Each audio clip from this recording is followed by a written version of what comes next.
In this tutorial, we're going to take a look at how to create a simple activity to help students review information. So the way this flip chart works is you press the button, or the teacher would press the button while in presentation mode. And again, we know we're in presentation mode when this button in the top right-hand corner is blue. A teacher or student would press the button to reveal or hide an image or text, and students would be in partners. One partner is facing the board, one partner is facing away from the board, and it kind of works like password. So you would flash the image, and then the partner who is facing towards the board would describe everything they know about that image or about that vocabulary word, and then the other student would try to guess what they were describing. So let's get started.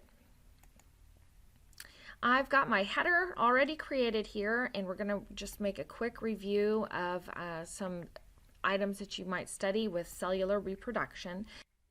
So the first thing I'm going to do is bring in some images from Discovery Education.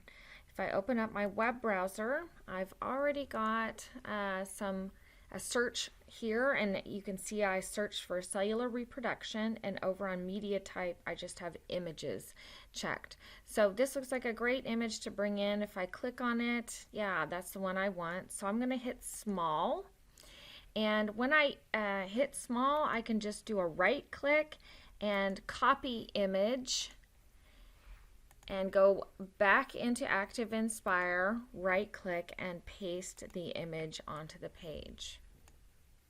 And I can do that multiple times so that I have multiple images on my page.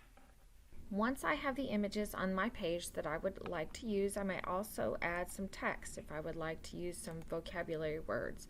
So I'm going to choose the text tool, the big T, and just tap anywhere on your page to choose my font color. I'm going to come up to the top on the left hand side. I'm going to choose black, and the background color is clear for my text box. You can tell it's clear because it's got that little X on it.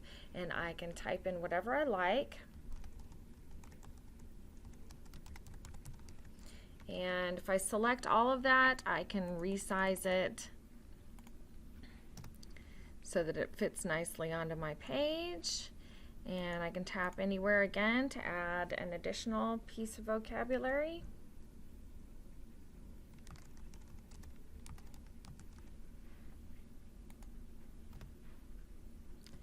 And I can center that text, change the size of the text box, move the text box around, whatever I want to do.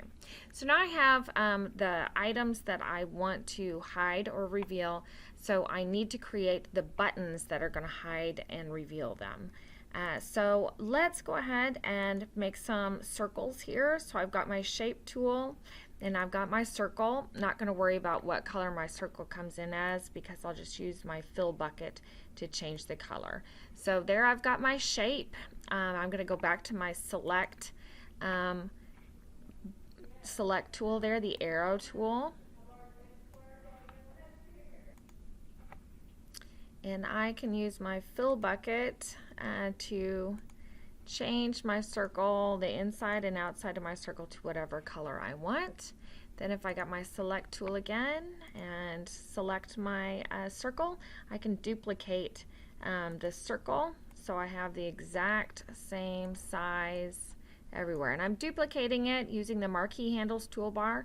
Up at the top there's a button that looks like a piece of paper and another piece of paper on top of it, and I just hit that and it duplicates my circle, and I can do that as many times as I need to create those kind of place markers so I know where to press. Then I'm going to add some text on top of those to number those.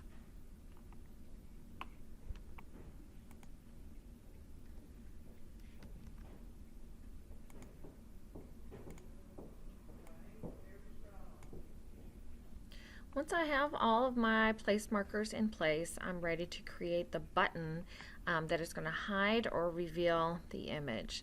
So I'm just going to use any shape, it doesn't really matter, and any color, again, it doesn't matter, and I'm going to cover up my place marker. And I'm going to get my select tool and select the button that I'm creating here. And I'm going to take the transparency, which is the on the marquee handles is the fourth one over. It kind of looks like a sunshine with some dots on top of it. And I'm going to drag that all the way down. And basically that allows me to create a button that's going to have an action tied to it to hide or reveal this image. So to create that action or to make that work, I'm going to go to my View and Browsers, and I'm going to go to the Action button, which is the sixth one over from the left, and it kind of looks like a top. And I'm going to go to Current Selection. If your Current Selection tab is grayed out, it's because you don't have anything selected.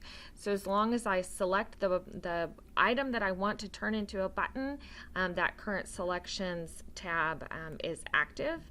And I just go down to Hidden is the action we're going to select, but we want to target the item that we're going to hide or reveal. So if you come down to the bottom where it says target, there's a little ellipse over to the right hand side, and I am going to choose the image that I want to hide or reveal. I want this button right here to hide or reveal this image. So I've got it selected from the list, and I'm going to hit OK. And then it's really important that I come down here and hit apply. Unless you hit apply, none of those changes have been made. Okay, so make sure you hit reply. Then as long as I'm in presentation mode up here at the top, I'm in blue, my button will work to hide or reveal that shape or that piece of text. And if I go and select everything on my page, either by doing Control A, which will select everything on your page, or if you want to use your select tool, your arrow tool, and click and drag everything to select everything on the page, then you can do a right click and lock everything down. And your page will be ready to go as soon as you have created those buttons, one on each place marker.